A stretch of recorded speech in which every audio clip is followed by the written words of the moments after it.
Hi అండి. నమస్తే. Welcome to our channel.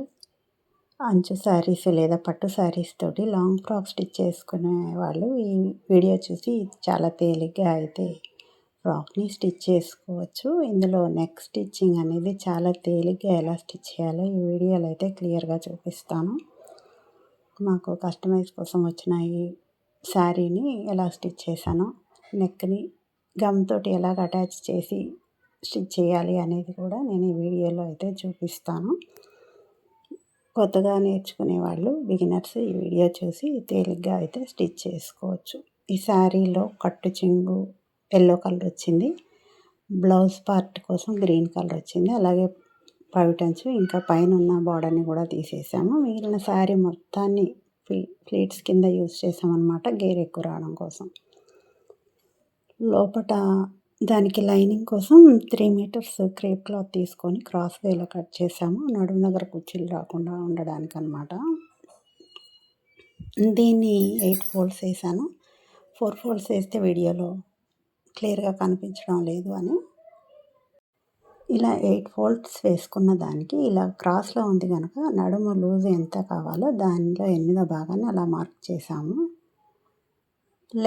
Full length frock full లెంత్కి ఒక 14 ఇంచెస్ మైనస్ చేసాము. పైన బాడీకి 14 ఇంచెస్ పెడతాం కనుక 14 ఇంచెస్ మైనస్ చేసి మిగిలిన భాగాన్ని ఈ కింద లైనింగ్కి అయితే మార్క్ పెట్టేసుకొని రౌండ్కి కింది రౌండ్ని కటింగ్ చేసేసుకుంటున్నాం. క్రాస్గా ఉంటుంది కనుక కాస్త ఎక్కువే వస్తుంది అన్నమాట, సాగుతుంది క్లాత్ కాబట్టి కరెక్ట్గా ఎంత కావాలో అంత పెట్టేసుకొని మనం ఫోల్డింగ్ చేసుకున్నట్టయితే లెంత్ సరిపోతుంది. దీనికంటే ఒక 2 ఇంచెస్ ఎక్స్ట్రా పై క్లాత్ మెయిన్ క్లాత్ని మనం కట్ చేసుకోవాల్సి ఉంటుంది అన్నమాట. ఈ లోపల ఇలాగా అడ్జస్ట్మెంట్ కోసం ఈ క్లాత్ని ఇలాగా సెట్ చేసాము. ఇలాగ క్రాస్ క్లాత్ని ఇలాగ అడ్జస్ట్ చేసినట్టయితే లోపల లైనింగ్కి కటింగ్ కంప్లీట్ అయినట్టే. దీనికి మెయిన్ క్లాత్ మీద ప్లీట్స్ పెట్టేసుకొని కింది పార్ట్ని రెడీ చేసుకోవచ్చు. ఇప్పుడు బాడీ పార్ట్ కోసం 1 మీటర్ లైనింగ్ క్లాత్ తీసుకొని ఐరన్ చేసాము. దీనికి బ్యాక్ పార్ట్ని కటింగ్ చూపిస్తున్నా. లెంత్ 15 ఇంచెస్ తీసుకుంటున్నాను, 1 ఇంచ్ ఎక్స్ట్రా అనమాట. 14 ఇంచెస్ రెడీగా కావాలి స్టిచ్ చేసే తర్వాత, అందుకని 15 ఇంచెస్ పెట్టాము. షోల్డర్ అయితే చెస్ట్లో 6th పార్ట్ పెట్టాము, అదే హ్యాండ్ రౌండ్ కూడా పెట్టామన్నమాట. నేను ఇప్పుడు చెస్ట్లో 4th పార్ట్, చెస్ట్ దగ్గర వేస్ట్లో 4th పార్ట్ నడుము దగ్గర పెట్టేసుకున్నాము. ఆమ్ రౌండ్ కోసం ఒక 8.5 ఇంచెస్ కావాల్సి ఉంటుంది. అది కరెక్ట్గా మెజర్ చేసి చూసుకొని సరిపోయిందో లేదో చూసిన తర్వాత కింది వైపుని కూడా ఒక డాట్ వేస్తాం కదా, దానికోసం మార్క్ పెట్టేసుకుంటున్నాను. ఆ డాట్ పెడతాం కనుక ఒక 1 ఇంచ్ ఎక్స్ట్రా యాడ్ చేసుకోవాల్సి ఉంటుంది లూజులో. బ్యాక్ నెక్ అయితే 10 ఇంచెస్ డీప్ పెడుతున్నామండి. దాన్ని మార్క్ చేసాం కానీ కటింగ్ చేయడం లేదు. క్యాన్వాస్ మీద నెక్స్ కట్ చేసి దీన్ని స్టిచ్ చేసేస్తాము. ఇప్పుడు lining back part cutting complete అయిపోయింది. ఇది బేస్ చేసుకొని ఫ్రంట్ పార్ట్ని కూడా కట్ చేసుకోవాలి. ఈ ఫ్రంట్ పార్ట్ కోసం 1 ఇంచ్ ఎక్స్ట్రా లెంత్ తీసుకుంటున్నాను, ఎందుకంటే ప్రిన్సెస్ కట్ వస్తుంది కాబట్టి. ఎక్స్ట్రా ఒక 2 ఇంచెస్ లూజింగ్ కోసం ఎక్స్ట్రా తీసుకుంటున్నాను, ఎందుకంటే ప్రిన్సెస్ కట్ వస్తుంది కాబట్టి ఒక 2 ఇంచెస్ ఎక్స్ట్రా పెట్టేసుకుంటున్నాను. ఈ మెయిన్ క్లాత్ పక్క పెట్టేసి లైనింగ్ క్లాత్ని బ్యాక్ పార్ట్ని ఫ్రంట్ పార్ట్కి ఇప్పుడు చెస్ట్ లెంత్ తీసుకొని అక్కడ నుంచి 3.5 ఇంచెస్ విడ్త్ అనమాట. అక్కడ కింది వైపు 3 ఇంచెస్. షోల్డరు నెక్ అయితే 2.5 ఇంచెస్ పెట్టాము.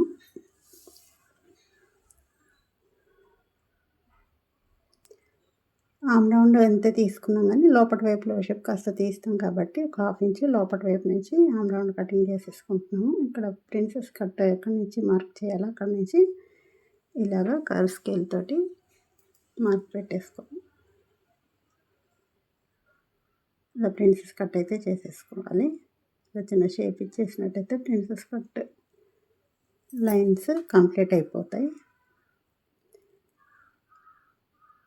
ఇప్పుడు ఇది ఎక్స్ట్రా 1 ఇంచ్ ఎక్స్ట్రా తీసుకున్నాం కాబట్టి పైనుంచి కొంచెము కింది నుంచి కాస్త మన బ్యాక్ సైడ్‌కి సరిపోయినట్టుగా ఈ క్రాస్‌గా అయితే తీసేసుకుంటే ఎక్కువ తక్కువలు అవ్వకుండా ఉంటాయన్నమాట సైడ్ జాయింట్ చేసినప్పుడు.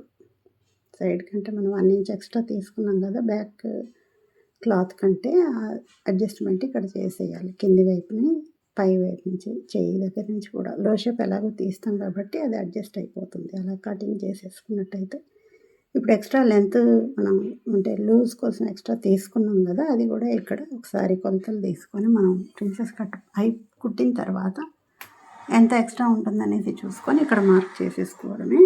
ఇంకా ఎక్స్ట్రా క్లాత్ ఏమైనా ఉంటే దాన్ని తీసేసుకోవచ్చు. ఇలాగా ప్రిన్సెస్ షేప్ ఇచ్చేసేయాలి.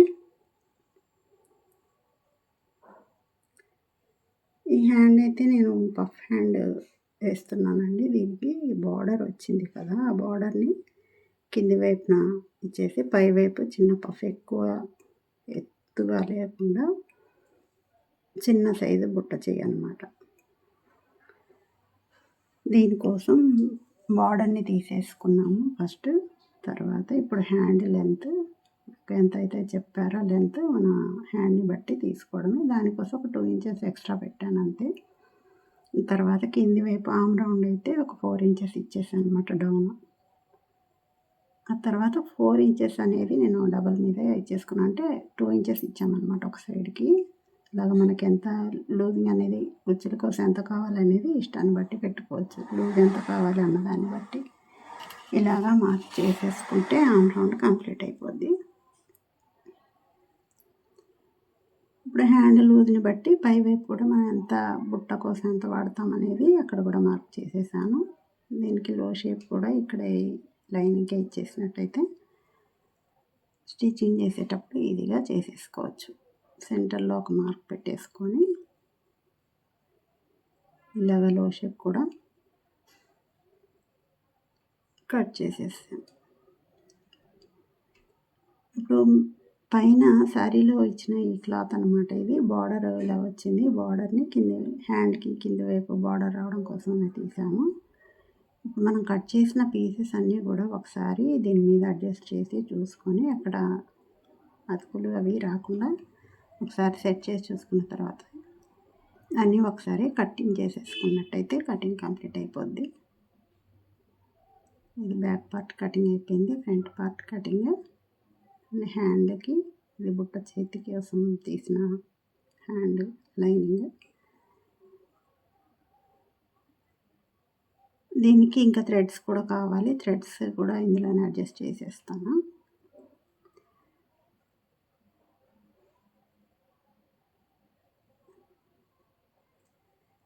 ఇలాగా క్రాస్గా తీసేసుకొని ఒక 2 పీసెస్ థ్రెడ్స్ కోసం రెడీ చేసేసుకున్నాం.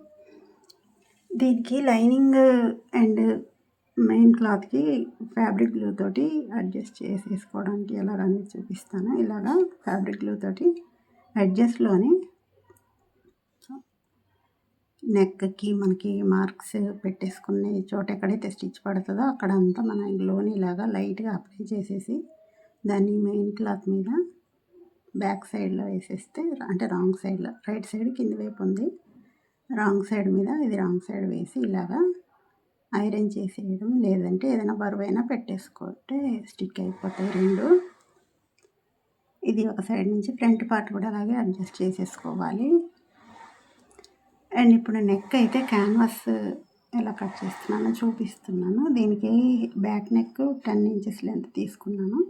ఫ్రంట్ అయితే 6 ఇంచెస్ తీసుకున్నాం అనమాట. సేమ్ ఇలాగే తీసుకున్నాము. కింది వైపు 3.5 ఇంచ్ విడ్త్ తీసాము. పైన అయితే 2.5 ఇంచెస్ తీసుకున్నాం అన్నమాట షోల్డర్ దగ్గర. ఇప్పుడు ఇలాగా రౌండ్ షేప్ ఇచ్చాము. ఇది బ్యాక్ రౌండ్ షేప్ ఇచ్చాము. ఈ యాస్టీజ్ ఇలాగా ఫ్రంట్ కూడా రౌండ్ నెక్ ఇచ్చామన్నమాట. అది 6 ఇంచెస్ లెంత్ తీసుకున్నాం. ఇది బ్యాక్ నెక్. దీనికోసం మెయిన్ రౌండ్ అయితే కటింగ్ అయిపోతుంది. దీనికి ఎక్స్ట్రా 3/4 ఇంచ్ లేదా 1/2 ఇంచ్ లేదా 1 ఇంచ్ అయినా తీసుకోవచ్చు. బక్రం క్యాన్వాస్ని దీని లెంత్ అది సరి చూసుకొని మనం ఒక కాటన్ క్లాత్ మీద దీన్ని సెట్ చేసేసుకోవడమే.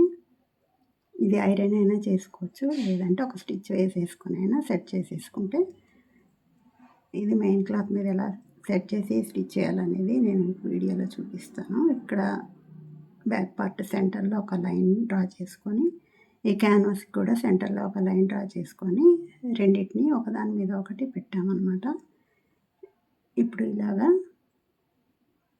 రాంగ్ సైడ్ పెట్టాను. ఇటువైపు బయటికి రైట్ సైడ్ కనిపిస్తుంది అనమాట, ఫినిషింగ్ నీట్గా ఉండడం కోసం. ఇలాగ లోపటి వైపు ఒక స్టిచ్ వేసేస్తున్నాను. మళ్ళీ మిగతా చుట్టూ అయితే మటుకి హెమ్మింగ్ చేసేసుకోవాలండి. చేతితోటి హెమ్మింగ్ చేసుకున్నట్టయితే మనకి ఫినిషింగ్ అనేది నీట్గా కనిపిస్తుంది. ఇప్పుడు ఈ స్టిచ్ చేసిన వైపుకి మనం పైపింగ్ ఇచ్చేస్తే కంప్లీట్ అయిన తర్వాత చాలా నీట్గా ఫినిషింగ్ అనేది వచ్చేస్తుంది అనమాట. కొత్తగా కుట్టుకునే వాళ్ళు కూడా ఈ పద్ధతిలో కుట్టుకున్నట్టయితే డ్రెస్ చాలా నీట్గా ఫినిషింగ్ తోటి వచ్చేస్తుంది. ఇప్పుడు లోపటి వైపు ఉన్న క్లాత్ మొత్తం తర్వాత హెమ్మింగ్ చేసేసుకోవాలి. ఇప్పుడు లోపటి నెక్ని కట్ చేసేసుకొని దీని మీద రోప్ పైపింగ్ ఇచ్చేస్తున్నాను. ఇప్పుడు ఎల్లో ప్లెయిన్ క్లాత్ ఉంది కదా శారీలోది, దాంతో ఇలాగా పైపింగ్ ఇచ్చేసాను అనమాట. ఫ్రంట్ బ్యాక్ కూడా ఇలాగే స్టిచ్ చేసాం కనుక నేను ఫ్రంట్ పార్ట్ అయితే చూపించడం లేదు, వీడియో లెంత్ అయిపోతుందని. ఈ వీడియో కనుక మీకు నచ్చినట్టయితే లైక్ చేయండి, యూస్ఫుల్ అనిపిస్తే ఎవరికైనా షేర్ చేయాలనుకుంటే వాళ్ళకి షేర్ చేయండి. ఇలాంటి మరిన్ని వీడియోస్ కోసం నా ఛానల్ని సబ్స్క్రైబ్ అయితే చేసుకోండి. ఇప్పుడు రోప్ పైపింగ్ పెట్టేసి లోపటి వైపు కూడా స్టిచ్చింగ్ కంప్లీట్ చేయాలి. పఫ్ హ్యాండ్ కూడా border and main cloth adjust చేసామండి. నేను మొత్తం వీడియో అయితే పెట్టడం లేదు, ఈ నెక్ స్టిచ్చింగ్ ఎలా చేశాను అనేది అయితే చూపించాను. మొత్తం కంప్లీట్ అయిన తర్వాత ఎలాగొచ్చింది అనేది చూపిస్తాను. చాలా బాగా కనిపించిందండి డ్రెస్ మొత్తం కంప్లీట్ అయిన తర్వాత. ఈ వీడియో కనుక మీకు నచ్చినట్టయితే తప్పకుండా ఒక లైక్ చేసి నా ఛానల్ని సబ్స్క్రైబ్ చేసుకోండి. Thanks for watching.